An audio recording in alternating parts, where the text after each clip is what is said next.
destruidas. Cuando el rey Arturo todavía prevalecían el respeto y la admiración por la naturaleza que el mago Merlín se encargaba de enseñar al pueblo. En los últimos tiempos de la lejana Atlántida, todas las tierras del mundo estaban unidas en un solo continente, que era como una inmensa isla de aguas por todo alrededor. Simbólicamente, el continente tenía forma de una estrella de 5 puntas, en cuyo centro estaba el reino de Teoscandia, con su capital, Orozuma.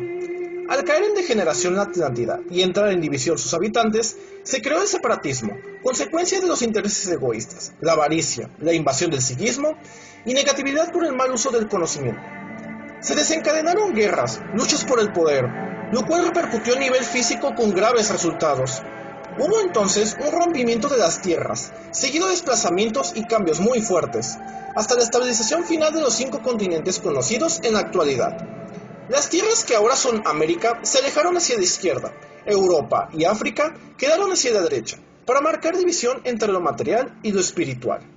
Cualquier buen observador puede ver cómo encajan los continentes de América, África y Europa, si desapareciera el océano Atlántico, que es lo único que los separa en esos actuales tiempos. El Stonehenge era un santuario de sabiduría divina, que fue establecido por 7 profetas blancos, acompañantes de Anfión, entre los cuales estaba quien posteriormente, en tiempos de Yoshua de Nazaret, fue José de Arimatea. En la época de Anfión, él se llamaba Temedián, y era médico, uno de los más cercanos seguidores del Mesías a lo largo de sus encarnaciones en la tierra. Después de la crucifixión del Maestro, como misión de luz, decidió llevar el conocimiento espiritual de los esenios a los continuadores de los profetas blancos, un grupo de solitarios que vivían en el territorio de Bretaña. Él les quería informar que el Mesías había vuelto a nacer con el nombre de Yeshua, y también sobre la existencia de los esenios. Les llevó crónicas de la vida del Maestro y también les regaló su propia copa de oro, la que le correspondía como integrante de un grupo espiritual privado existente en el santuario esenio del Monte Carmelo. Las copas eran un símbolo de la sabiduría divina, proyectada en los tiempos antiguos de la lejana Atlántida por el Maestro Antonio. José de Arimatea sabía que una de las encarnaciones del Mesías, como el rey Anfión de Orozuma, se había desarrollado en Bretaña, donde los profetas blancos construyeron un santuario al aire libre del cual quedan las rústicas ruinas del Stonehenge, y que por el recorde de luz ahí generado, siguió existiendo una agrupación espiritual por muchos siglos.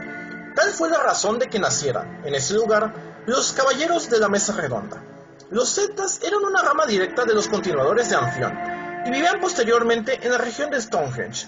Veneraban a la naturaleza y conservaban la simbología espiritual del círculo.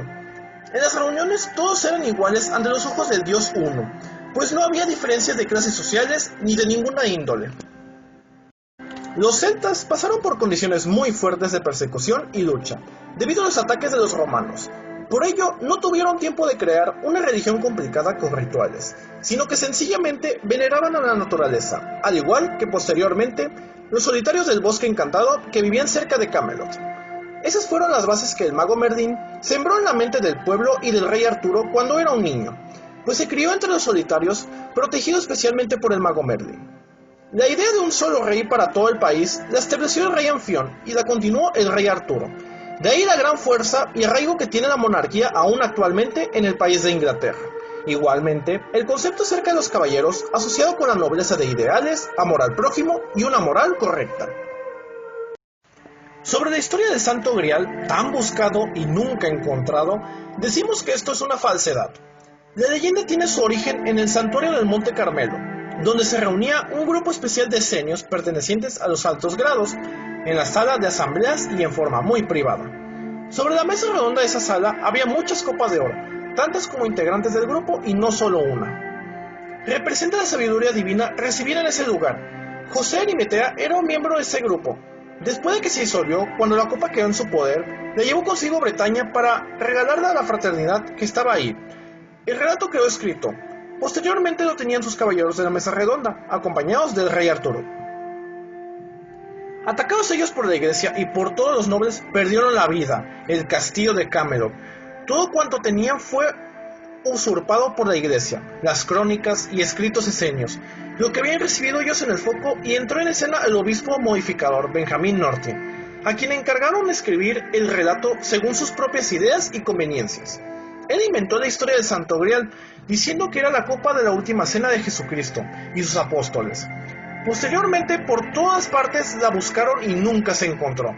Se refería realmente a la copa de oro llevada a Gran Bretaña por José Arimatea, regalada a la fraternidad que vivía cerca de Stonehenge.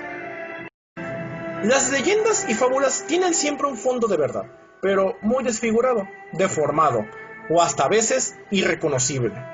De no ser porque los maestros de luz revelaron esta verdad, nunca se habría sabido hasta la era de Capricornio y el recorrido de 1000 años en la nave esfera, donde todo podrá ser conocido como correctamente sucedió. En el santuario del Monte Carmelo había también un lugar muy especial, la gruta del profeta Elías, dentro de la cual se encontraba una enorme copa dorada del tamaño de un hombre alto, todo hecha de oro.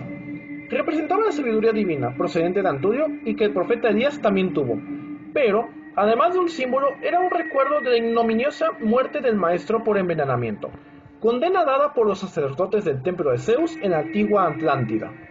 El día en el que lo prendieron, Anturio daba una valiosa instrucción a sus discípulos. La infancia de Arturo. Arturo no pertenecía a ninguna familia real, pues era hijo del pueblo. Sus padres, personas muy humildes, vivían en una pequeña aldea de Bretaña, a la que no se le conocía con ningún nombre alguno. Él se llamaba Philippe Lumière y ella Isabella de Blanc, ambos de ascendencia francesa. Tenían 8 hijos y, por su pobreza, apenas los podían alimentar. El pequeño Arturo pasó por muchas necesidades. Era delgado, de cabello negro, el hijo menor de una familia numerosa. El ser conocido como el mago Merlín pertenecía a la comunidad de los solitarios que moraban en el bosque encantado. Conoció al niño por circunstancias casuales, al parecer, pues por ser muy humanitario y caritativo, ayudaba a la gente de la aldea. Les llevaba alimentos, ropa, los orientaba espiritualmente de forma sencilla.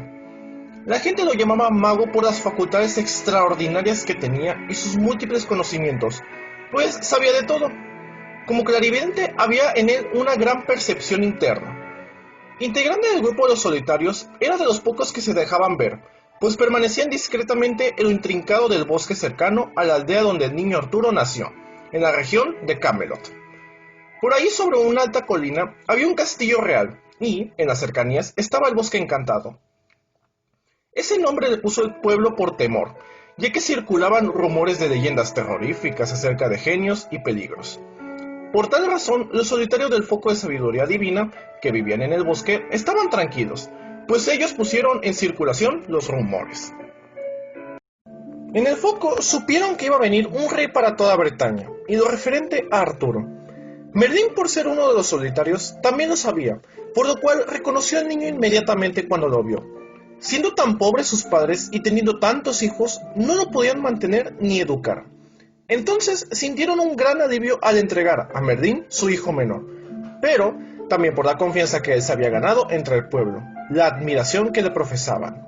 Merlín lo llevó a la comunidad de los solitarios y él especialmente se encargó de Arturo, lo crió, lo educó y le inculcó el amor hacia la naturaleza, a identificarse con ella, especialmente con las aves y los peces. Como Merlín enseñaba a leer y escribir a los niños de las aldeas cercanas, conoció a Arturo en esa labor. Le llamó la atención su inteligencia, que no era un niño común. Teniendo tan solo 7 años, impresionó a Merlín con sus palabras de interna sabiduría. Después de pedir permiso a sus padres, lo llevó al bosque encantado, para vivir con los solitarios, pues él era uno de ellos. Esta historia venía a repetirse con el paso de los siglos, porque en una anterior encarnación, durante los tiempos de Yoshua de Nazaret, siendo Juan el Bautista, vivió con los ancianos en el santuario de Cuarantana, desde niño en la época de los esenios. Permaneció entre ellos y ahí se educó.